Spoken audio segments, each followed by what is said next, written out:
രാജ്യതലസ്ഥാനത്തെ തെരഞ്ഞെടുപ്പ് ചൂടിന് ആക്കം കൂട്ടി സർവേ ഫലം പുറത്തു വന്നിരിക്കുകയാണ്. തലസ്ഥാനത്തെ ഭരണകക്ഷിയായ ആം ആദ്മി പാർട്ടിക്ക് വലിയ തിരിച്ചടി എന്നതാണ് ഫലോദി സത്താ ബസാറിന്റെ സർവേയിലെ പ്രവചനം. ലോക്സഭാ തെരഞ്ഞെടുപ്പിൽ ഡൽഹിയിൽ നേട്ടമുണ്ടാക്കിയ BJPക്ക് പക്ഷേ വലിയ പ്രതീക്ഷ നൽകുന്നതാണ് പ്രവചനമെന്നും നമുക്ക് കാണാൻ സാധിക്കും. കഴിഞ്ഞ തവണ 0 സീറ്റിലേക്ക് ഒതുങ്ങിയ കോൺഗ്രസിനാകട്ടെ ഇക്കുറി മെച്ചമുണ്ടാകുമെന്നും സർവേ ഫലത്തിൽ പറയുന്നുണ്ട്. ആം ആദ്മി പാർട്ടി അവരുടെ സീറ്റുകളിൽ കാര്യമായ കുറവുണ്ടാകുമെന്നതാണ് ഫലോദി സത്താ ബസാറിന്റെ പ്രവചനം. അതായത് ഭരണം നഷ്ടമായേക്കാവുന്ന സാഹചര്യങ്ങളാണ് ഡൽഹിയിൽ ചൂണ്ടിക്കാണിക്കുന്നത്.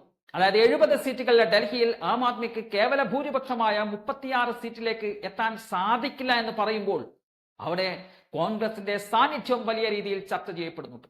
അതായത് ഭരണത്തിൽ ആം ആദ്മിക്ക് കയറണമെങ്കിൽ മുമ്പ് പിന്തുണ നൽകിയതുപോലെ കോൺഗ്രസ് ആം ആദ്മിയെ പിന്തുണക്കേണ്ടി വരും. അല്ലെങ്കിൽ 30 മുതൽ 35 സീറ്റുകൾ വരെ നേടുമെന്ന് സർവേയിൽ പറയുന്ന BJPക്ക് ഡൽഹിയിലെ ഭരണം പിടിച്ചെടുക്കാൻ സാധിക്കുമെന്നും പറയുന്നു. അതില്ലാതാക്കാൻ ഇന്ത്യ മുന്നണിയുടെ ഭാഗമായിട്ടുള്ള ആം ആദ്മി പാർട്ടിയും കോൺഗ്രസും കൈകൊടുക്കേണ്ടി വരും. എന്നാൽ അധികാരം തിരികെ പിടിക്കാമെന്ന പ്രതീക്ഷയുമായി കളത്തിലിറങ്ങിയ BJPക്ക് പക്ഷേ പുതിയ പ്രതിസന്ധിയായി ഇന്ത്യ മുന്നണിയിലെ ഭിന്നത ശക്തമായി എന്നത് വലിയ ആശങ്കയാണ് ഉണ്ടാക്കുന്നത്. ഡൽഹിയിലെ പ്രമുഖ ഘടകകക്ഷികൾ ഒന്നായ റിപ്പബ്ലിക്കൻ പാർട്ടി ഓഫ് ഇന്ത്യയാണ് BJPക്ക് പുതിയ വെല്ലുവിളി ഇപ്പോൾ ഉയർത്തിയിരിക്കുന്നത്. സീറ്റ് വിഭജന ചർച്ചകളിലെ തർക്കത്തെ തുടർന്ന് ഒറ്റക്ക് മത്സരിക്കുമെന്നതാണ് RPIയുടെ പ്രഖ്യാപനം. NDA മുന്നണിക്കൊപ്പം മത്സരിക്കാനില്ലെന്ന് വ്യക്തമാക്കിയ RPI ഡൽഹിയിലെ 15ഓളം മണ്ഡലങ്ങളിൽ സ്ഥാനാർത്ഥികളെ പ്രഖ്യാപിച്ചു കഴിഞ്ഞിട്ടുമുണ്ട്.